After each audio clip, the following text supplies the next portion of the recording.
wabarakatuh. Waalaikumsalam. Selamat sore kepada hadirin yang sudah menyempatkan waktunya untuk hadir pada rapat sore ini. Dulunya saya akan memperkenalkan diri terlebih dahulu. Perkenalkan, nama saya Mega Azima, selaku sekretaris dan moderator. Mohon maaf di sini sebelum rapat dimulai, saya akan mengingatkan beberapa hal. Yang pertama, rapat ini akan direkam untuk keperluan dokumentasi. Yang kedua, matikan ponsel atau atur ke mode silent. Yang ketiga, mohon perhatikan waktu dan hindari berbicara di luar topik. Baik, rapat sudah dapat dimulai dan dipimpin oleh Bapak Hakim selaku direktur. Pada Bapak Hakim, dipersilakan. Baik, terima kasih. Assalamualaikum warahmatullahi wabarakatuh. Sebelumnya terima kasih kepada rekan-rekan sekalian yang dapat mengikuti rapat kali ini. Pada sore ini saya ingin meminta tim personalia, tim kreatif, beserta manajer pemasaran, keuangan, dan produksi untuk membahas mengenai agenda kita terkait mengenai perencanaan pembukaan cabang baru. Sebelum kita mulai agenda utama kita, saya ingin terlebih dahulu mendengar laporan kita pada 4 bulan terakhir ini. Bisa dimulai dari divisi pemasaran terlebih dahulu. Ya, baik. Saya akan melaporkan kegiatan pemasaran selama 4 bulan terakhir ini. Nah, jadi permintaan pasar belakangan ini naik drastis banyak 70% dari tahun sebelumnya. Nah, selain itu, penjualan meningkat sebesar 15% dari 700 juta. Pada saat ini permintaan pasar semakin meningkat dan terjadi di berbagai kota, sehingga pertimbangan membuat cabang baru diperlukan untuk memenuhi permintaan pasar. Suatu kabar yang gembira pada perusahaan ini. Memang tujuan pertemuan kita kali ini untuk membahas masalah itu. Namun kita juga tidak bisa terburu-buru, karena di samping itu juga kita harus memperhatikan aspek dan risiko yang dapat kita hadapi mengingat umur perusahaan kita yang masih muda untuk membuka cabang di luar kota. Baik. Nah, selanjutnya mari kita dengarkan laporan dari divisi keuangan kepada Bapak Raka. Kami persilakan. Terima kasih. Saya selaku manajer keuangan akan melaporkan hasil omset bulan September sampai Oktober. Omset dari bulan September sebesar 110 juta rupiah dan bulan Oktober meningkat menjadi 705 juta rupiah. Lalu omset perusahaan mengalami kenaikan lagi sebesar 790 juta rupiah dan kenaikan terbesar terjadi di bulan Desember yaitu 880 juta rupiah. Ini adalah sejarah terbaru selama perusahaan kita berdiri jadi perusahaan memungkinkan membuka cabang lain. Baiklah, selanjutnya mari kita dengarkan laporan dari divisi produksi kepada Bapak Dean. Kami persilakan. Baik, terima kasih. Saya akan membacakan laporan 4 bulan terakhir ini. Dikarenakan saat ini kita menggunakan bahan yang berkualitas tinggi, oleh karena itu ini juga berdampak pada data pengeluaran yang pastinya akan ditambah dan membuat produk tersebut memiliki harga jual yang tinggi. Apakah daya beli konsumen tidak terpengaruh?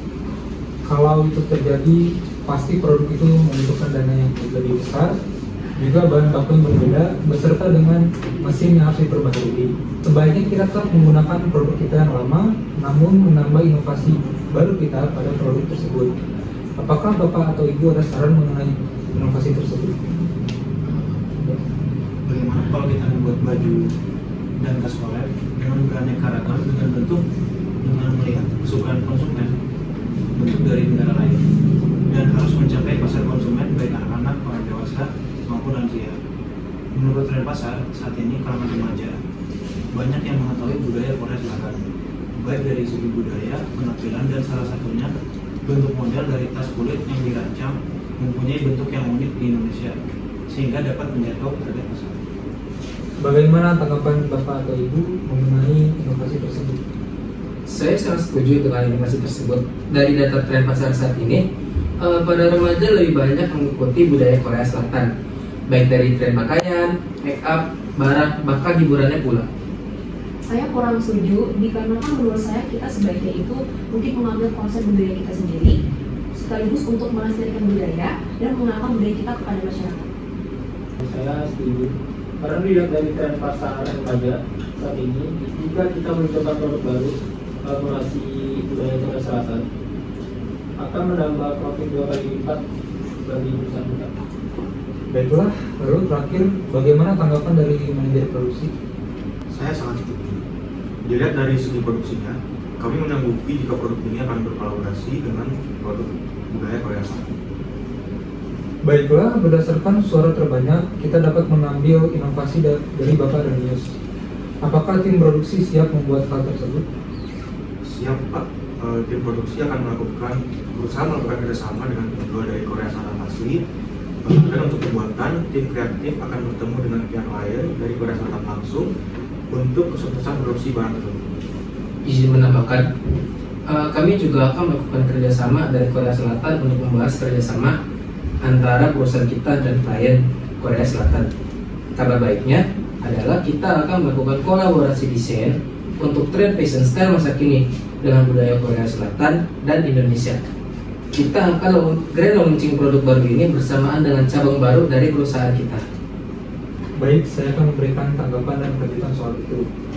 Lalu apakah manajemen keuangan dapat menjangkau keseluruhan biaya produksi termasuk pembukaan cabang baru kita? Jika dilihat dari presentasi bulan ini, kenaikan omset perusahaan bulan ini memungkinkan. Dan saya beserta tim personalia telah melakukan penelitian ke 2 kota. Kami menemukan kota yang strategis, yaitu Jakarta dan Magelang. Untuk seleksi pekerja, nanti tim personalia akan menjelaskan. Baik, di sini saya izin untuk menjelaskan. Saya akan menghadirkan jasa yang baru yang akan dibutuhkan di cabang baru. Pertama, langkah yang dilakukan itu ada perencanaan. Saya akan mempersiapkan rekrutmen karyawan baru dengan meningkatkan aspek pendidikan dan pengalaman kerja. Berikutnya, analisa pekerjaan karyawan nantinya akan ditempatkan di divisi pemasaran yang nantinya akan membantu divisi pemasaran untuk mengoptimalkan kepercayaan klien. Selanjutnya, penarikan tenaga kerja dan ketenaga kerjaan yang meliputi penerimaan pendahuluan, tes psikologis, tes kemampuan, wawancara seleksi, pengalaman revisi, evaluasi medis, dan yang terakhir ada pengambilan keputusan. Orientasi pelatihan dan pengembangan karyawan dikenalkan dan dilatih oleh divisi pemasaran bagaimana menghadapi klien serta menjaga kepuasan klien kita nantinya. Selanjutnya itu ada penilaian kinerja, penilaian dari segi absensi dan kehadiran di setiap rapat. Selain itu, akan dilihat dari beberapa klien yang berhasil ditarik menjadi pelanggan. Berikutnya, pemberian kompensasi. Dalam pemberian kompensasi, jika target tercapai, akan mendapat bonus gaji sebanyak 10%. Selain itu, setiap karyawan mendapatkan juga asuransi jiwa dan tunjangan di hari libur besar. Dan yang terakhir itu ada pemilihan ketenaga kerjaan karyawan dengan prospek baik yang akan selalu diberi latihan-latihan untuk memegang di perusahaan lain. Baik, pelatihan kerja ini bisa dilakukan saja pada bulan ini. Saya rasa laporan dari masing-masing divisi sudah cukup. Baik, setelah ini kita akan masuk ke agenda utama kita, yaitu perencanaan cabang baru perusahaan yang akan dipaparkan oleh manajer pemasaran kepada Bapak Fauzi. Dipersilakan. Baik, terima kasih atas kesempatannya. Sebelumnya saya Muhammad Fauzi selaku manajer pemasaran akan memaparkan perencanaan cabang baru. Sebelumnya tujuan kita itu adalah memperkenalkan produk PT Fashion & Co kepada penduduk Magelang. Tujuan hasilnya tersebut untuk supaya penduduk Magelang mengetahui produk yang kita tawarkan. Nah, pada selanjutnya pada perencanaan cabang baru kita harus menentukan sasaran pasar. Nah, kita ini menargetkan sasaran pasar yaitu kepada anak-anak di daerah Gerabak, Magelang. Untuk perencanaannya ke depan, kami ingin mendominasi pasar fashion khusus anak-anak. Untuk penawaran produk yang ingin kami tawarkan yaitu fashion anak-anak mulai dari baju, celana, aksesoris, topi, tas, dan sepatu. Dan juga kita akan memberikan deskripsi bisnis kita yaitu PT Fashion yang menyediakan pakaian yang khusus untuk anak-anak. Nah, untuk lokasinya berada di Jalan Telaga Begar. Ini merupakan lokasi strategis di Gerabak, Magelang. Yang bisa kita lihat di tempat lokasi kita ini, di mana pasar Gerabak ini sangat dekat sekali dengan lokasi kita. Dan juga kita bisa melihat ada Merbabu Foto yang merupakan sebuah tempat berfoto-foto untuk rekreasi. Jadi ini adalah merupakan tempat yang sangat cocok untuk kita bangun. Ya, berdasarkan Google Trend, pakaian anak di Indonesia yang kita ketahui bahwa di Gerabak itu terdiri dari 1.200 shirts, dan kedua ada stabat, yang terdiri dari 900 search, yang ketiga ada Dumai, terdiri dari 500 search, dan terakhir adalah Langsa sebanyak 300 search. Nah, inilah mengapa alasan kenapa kita ini memilih daerah Gerabak berdasarkan Google Trend yang merupakan yang paling dicari. Nah, kami memilih daerah Gerabak ini juga dikarenakan Gerabak ini memiliki potensi untuk perusahaan fashion, apalagi yang khusus untuk anak-anak. Nah, lalu juga kita harus mewaspadai bahwa di daerah Gerabak ini ada pesaing yang sangat cukup berbahaya. Yang pertama ada Kids and Go, dia memiliki 5 perusahaan di daerah Gerabak. Dan kedua ada Force Kids, itu terdiri dari 4 cabang. Dan ketiga ada Lolika, terdiri dari 3 cabang. Dan keempat ada Fashion and Care. Dan terakhir ada Baju Warkids yang memiliki 1 cabang. Solusinya itu adalah memiliki strategi yang unik untuk menghadapi perusahaan pesaing yang sudah ada di Magelang. Selanjutnya kita akan pertama memberikan layanan konsultasi. Nah, layanan konsultasi ini dimana untuk memberikan rekomendasi kepada pembeli, dimana gaya apa atau style apa yang cocok untuk mereka, dan juga untuk pengkomplainan jika kita bisa melakukan konsultasi juga. Ini kita melakukan ini supaya pembeli menikmati waktunya saat berada di perusahaan kita. Dan kedua ada diskon murah meriah. Nah, diskon yang beraneka ragam ini untuk pembeli yang mempunyai kartu member Fashion & Co. Dan ketiga ada social media promoting, yaitu dengan promosi produk kami dengan platform media sosial seperti konten dan iklan. Selanjutnya temui tim terbaik yang bisa saya jelaskan. Yang pertama adalah Marcelino Morzalingga, ia merupakan seorang programmer. Yang kedua ada Leonardo Krista, seorang analisis pasar. Dan ketiga adalah Firdaus Leus, seorang pengelola. Ini juga ada contoh pakaiannya. Yang pertama untuk perempuan kita mempunyai reuse set. Dan laki-laki ini bernama setnya itu yaitu Josh set. Untuk estimasi pembangunan cabang baru, kita ini memerlukan 4 step. Yang pertama ada perencanaan. Perencanaan ini kita akan melakukan sekitar 3-6 bulan. Apa saja yang perlu diperlukan? Yang pertama kita identifikasi kebutuhan, pemilihan lokasi, penyusunan anggaran, dan rekrutmen staff. Dan lalu step kedua yaitu pembangunan atau renovasi. Ini membutuhkan waktu sekitar 3-6 bulan. Ini mengapa saya memilih sampai 5 bulan saja? Karena saya ingin memaksimalkan waktu yang diperlukan untuk pembangunan. Dan step ketiga adalah pelatihan staff selama 1-2 bulan. Saya memikirkan kenapa harus 2 bulan, dikarenakan saya ingin membuat staf karyawan kita ingin mengenal SOP kita dan juga mengenal klien dengan baik. Dan terakhir ada peluncuran atau grand opening sekitar 1-2 bulan. Nah, perencanaan ini akan dimulai pada tanggal 17 Februari 2024. Sekian pemaparan dari saya. Terima kasih. Baik, terima kasih Bapak Fauzi. Jika ada yang ingin bertanya, dipersilakan. Sebelumnya terima kasih kepada Bapak Fauzi atas presentasinya tadi. Saya memang melihat adanya peluang dan keuntungan dari estimasi kita dan profit kita yang akan naik. Namun apa yang membuat Bapak Fauzi ini yakin bahwa cabang ini dapat menaikkan profit kita? Baik, saya izin menjawab.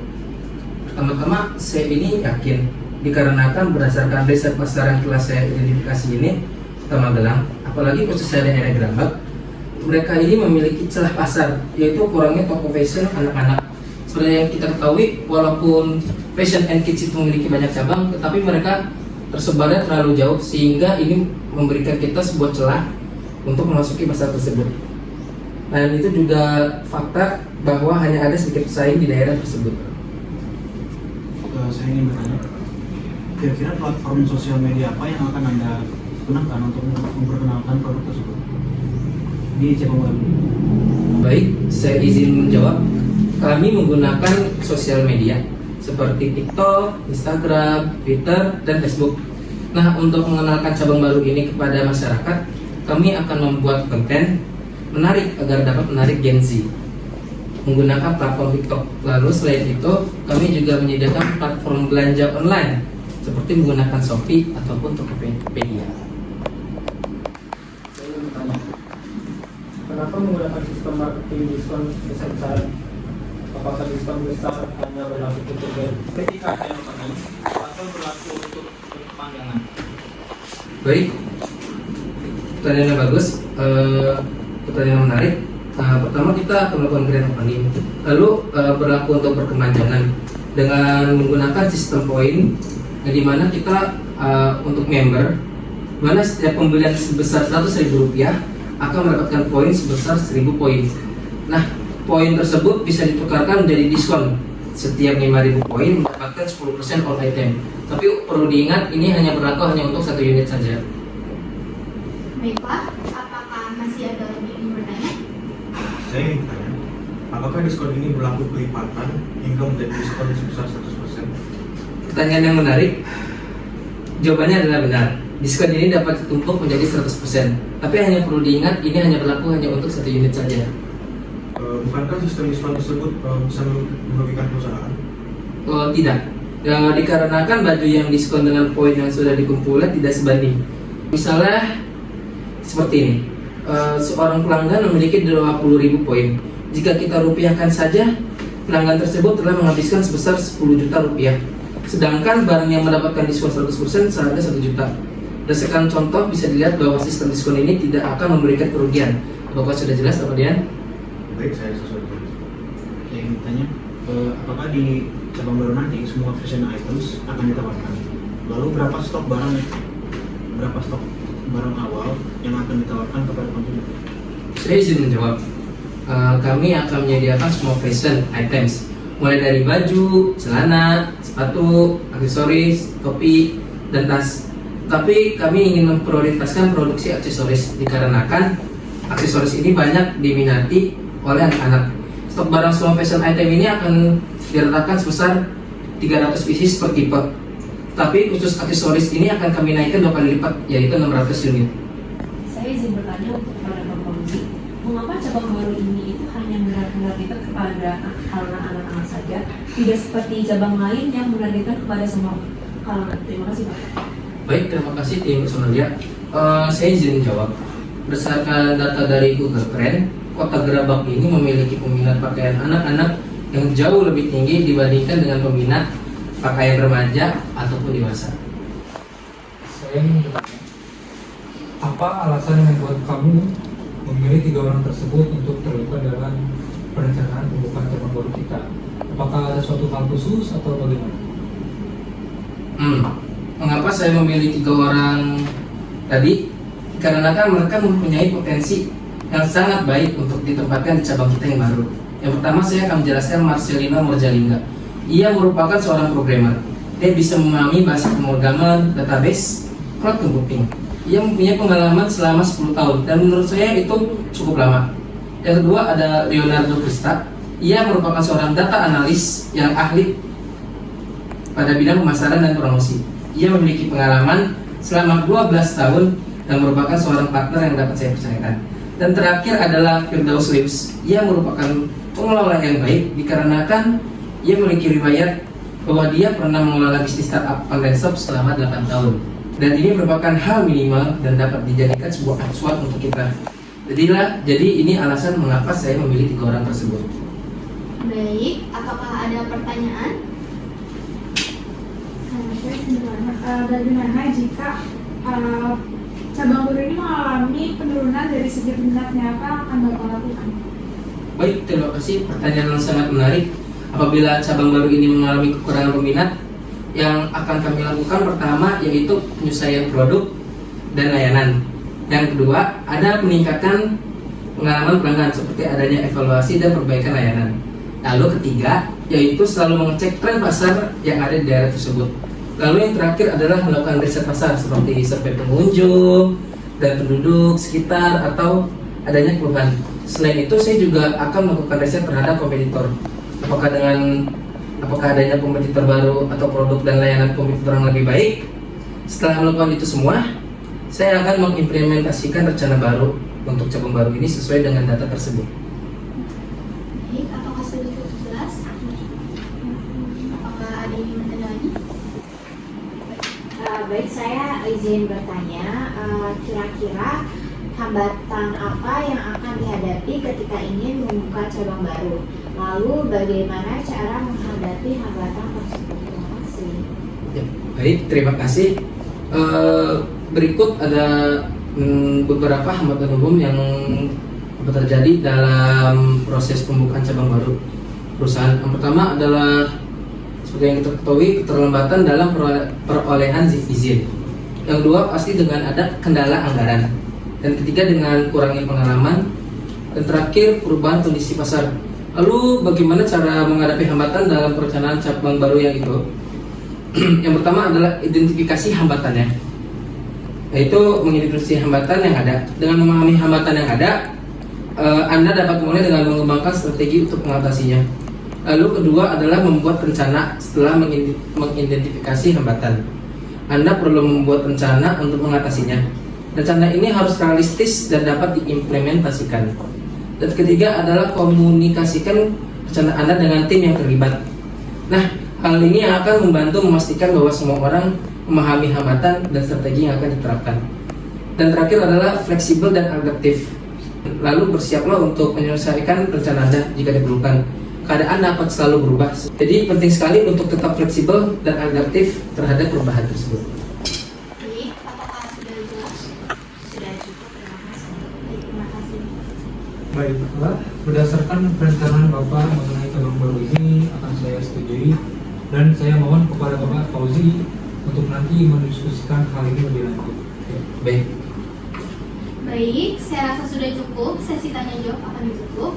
Baiklah, selanjutnya saya akan menyampaikan hasil rapat pada hari ini, yaitu Rabu 17 Januari 2024, waktu 14.30 sampai 14.50 waktu Indonesia Barat, tempat di gedung rapat lantai 2 PT Fashion & Co yang dipimpin oleh Bapak Hakim selaku Direktur Utama dengan jumlah peserta 7 orang. Baik, saya membacakan hasil kesimpulan rapat pada hari ini. Pembahasan rencana pembukaan cabang baru, para hadirin mendapatkan laporan positif dari berbagai divisi. Mulai dari permintaan pasar yang meningkat, omset yang stabil dari bulan September hingga Desember, bahkan sampai mendapat pendapatan tertinggi. Dikarenakan kualitas yang tinggi, mengeluarkan banyak dana, dibuatnya inovasi produk kolaborasi budaya Korea Selatan yang menarik perhatian. Meskipun demikian, direksi mengingatkan untuk tetap hati-hati terhadap resiko dan aspek-aspek yang perlu dipertimbangkan. Selanjutnya, ada pemaparan tentang perencanaan cabang baru perusahaan yang dilakukan oleh manajer pemasaran Bapak Fauzi. Berdasarkan PPT tersebut, Bapak Fauzi merekomendasi membuat cabang baru di Kota Magelang, Brabak, dan memfokuskan untuk menjual fashion anak-anak karena berdasarkan data Google Trends, peminat pakaian anak-anak terbanyak pertama adalah di Kota Magelang, Brabak. Perencanaan tersebut meliputi sasaran pasar, rencana ke depan, penawaran produk, deskripsi bisnis. Selain itu, strategi marketing yang dilakukan meliputi adanya layanan konsultasi, diskon murah meriah, dan sosial promoting. Menghadapi tantangan mulai dari produksi hingga pemasaran, rencana pembukaan cabang baru ini mendapat dukungan positif dan perlu detail lebih lanjut untuk pelaksananya. Sekian, terima kasih. Baik, terima kasih Saudara Mega selaku sekretaris dan moderator pada rapat sore ini.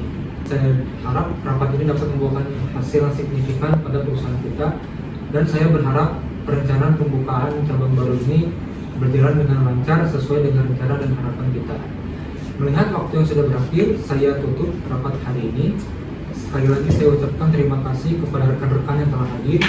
Wassalamualaikum warahmatullahi wabarakatuh. Waalaikumsalam.